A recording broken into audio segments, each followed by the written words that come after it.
श्री परमात्मने नमः। नरसिंह पूर्व तापनीयोपनिषद द्वितीय उपनिषद। मंत्र राज की शरण लेने का फल, उसके अंगों का विशद वर्णन, न्यास की विधि तथा मंत्र के प्रत्येक पद की व्याख्या। कहते हैं, एक बार सब देवताओं को मृत्यु, पाप और संसार से बड़ा भय हुआ। वे भागकर प्रजापति ब्रह्मा जी की शरण में गए। प्रजापति ने उनको भगवान नरसिंह के इस मंत्र राज अनुष्टुभ का उपदेश दिया। इस मंत्र के प्रभाव से उन सब देवताओं ने मृत्यु को जीत लिया। वे सब पाप से तर गए तथा इस संसार से भी पार हो गए। इसलिए जो मृत्यु, पाप तथा संसार से भी डरता हो, उसे भगवान नरसिंह के इस मंत्र राज अनुष्टुभ की शरण लेनी चाहिए। जो इसकी शरण लेता है वह मृत्यु को पार कर जाता है, वह पाप से तर जाता है तथा वह संसार से भी पार हो जाता है। पूर्वोक्त सुप्रसिद्ध मंत्र राज का अंगभूत जो प्रणव है, उस प्रणव की पहली मात्रा अकार है। उसका पृथ्वी लोक है। ऋचाओं से उपलक्षित ऋग्वेद ही वेद है। ब्रह्मा देवता हैं, वसु नामक देवताओं का गण है, गायत्री छंद है तथा ग्रहपत अग्नि है। यह सब प्रणव की पहली मात्रा के अंतर्गत है और वह पहली मात्रा ही मंत्र रूप साम का प्रथम पाद है। युक्त प्रणव की दूसरी मात्रा उकार है। इसी के अंतर्गत अंतरिक्ष लोक है। यजुर मंत्रों से उपलक्षित यजुर्वेद, विष्णु देवता, रुद्र नामक देवताओं गण, त्रिष्टुप छंद और दक्षिण नामक अग्नि है। यह दूसरी मात्रा ही साम अर्थात मंत्र का द्वितीय पाद है। तीसरी मात्रा मकार है। इसी के अंतर्गत घूलोक नामक लोक, सामोपलक्षित सामवेद वेद, रुद्र देवता, आदित्य नामक देवताओं का गण, जगती छंद तथा आहवनीय अग्नि है।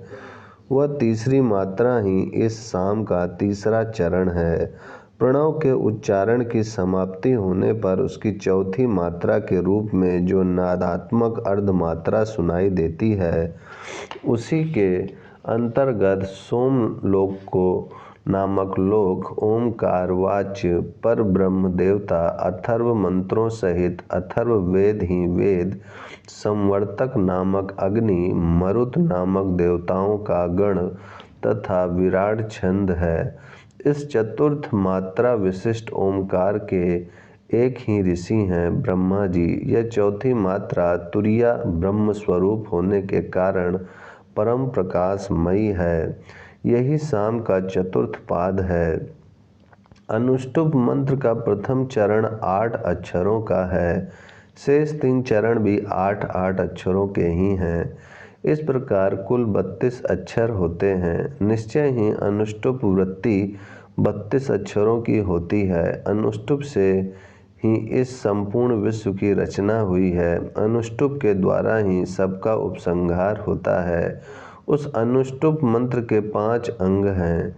इसके 4 चरण ही 4 अंग हैं तथा प्रणव को साथ लेकर संपूर्ण मंत्र 5वां अंग होता है। हृदयाय नमः, सिर से स्वाहा, शिखाय वष्ट, कवचाय हुम, अस्त्राय फट। इनमें शरीर के 5 अंगों का उल्लेख है। ऊपर अनुष्टुभ मंत्र के भी 5 अंग बताए गए हैं। अतः मंत्र के प्रथम अंग का हृदय रूप प्रथम अंग से संयोग कराना चाहिए। इस प्रकार दूसरे अंग का दूसरे मस्तक रूप अंग से, तीसरे अंग का तीसरे शिखा रूप अंग से, चतुर्थ अंग का चौथे उभय बहुमूल रूप अंग से और पंचम अंग का 5वें मस्तक रूप अंग से संबंध होता है। निश्चय ही ये संपूर्ण लोक एक दूसरे से संबद्ध है, इसीलिए युक्त अंग भी परस्पर संबद्ध होते हैं। ओम यह अक्षर ही यह संपूर्ण जगत है। इसलिए अनुष्टुभ मंत्र के प्रत्येक अक्षर के दोनों ओर पहले और पीछे ओमकार का संपुट लगाना चाहिए। ब्रह्मवादी महात्मा युक्त मंत्र के प्रत्येक अक्षर के न्यास कर उपदेश करते हैं। निश्चय ही उग्रम इस पद को उस प्रसिद्ध अनुष्टुप मंत्र का प्रथम स्थान जाने। जो जानता है वह अमरत्व को प्राप्त होता है। वीरम यह पद द्वितीय स्थान है। महाविष्णुम यह पद तृतीय स्थान है। ज्वलंतम पद चतुर्थ स्थान है।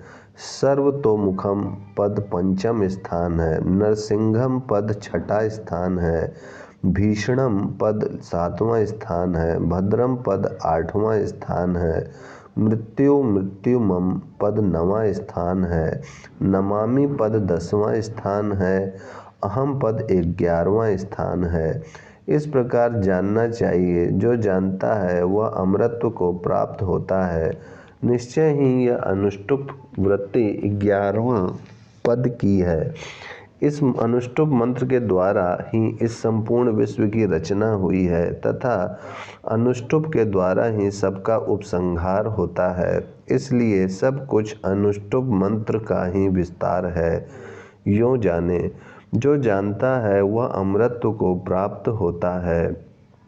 कहते हैं, देवताओं ने प्रजापति से पूछा, भगवान नरसिंह के लिए उग्रम यह विशेषण क्यों दिया जाता है?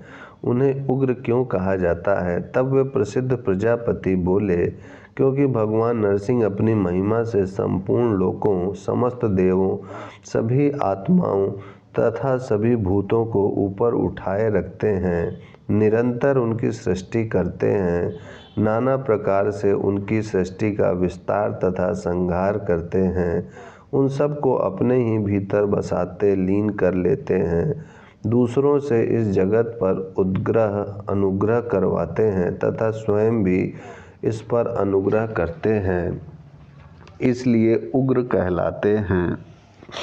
इस विषय में ऋग्वेद का मंत्र भी है, जिसका भाव इस प्रकार है। ऋतुएं जिनकी स्तुति में संलग्न हैं, उन उपास्य देव परमात्मा का स्तवन करो। वे गर्त में हृदय रूपी गुफा में स्थित हैं, अथवा व्यूह रूप महाचक्र ही यहाँ गर्त है, उसमें स्थित हैं। नवतारुण से सुशोभित है। मृग अर्थात सिंह के रूप में प्रकट होकर भी भक्तजनों के लिए भयंकर नहीं है। सदा सब पर अनुग्रह करने के लिए सर्वत्र सबके निकट पहुँचने वाले हैं तथा उग्र हैं। साधु पुरुषों पर अनुग्रह और दुष्ट जनों का निग्रह करने वाले हैं। हे नरसिंह देव, आपकी स्तुति की जाती है। इससे संतुष्ट होकर आप स्तुति करने वाले मुझ भक्तों को सुखी बनाइए। आपकी भयंकर सेना हमें छोड़कर अन्यत्र आक्रमण करे, अर्थात दुष्टों का संहार और भक्तों की रक्षा करे। इस मंत्र में भगवान नरसिंह का उग्र के नाम से स्तुति किया गया है, इसीलिए वे उग्र कहे जाते हैं। ओम शांति शांति शांति।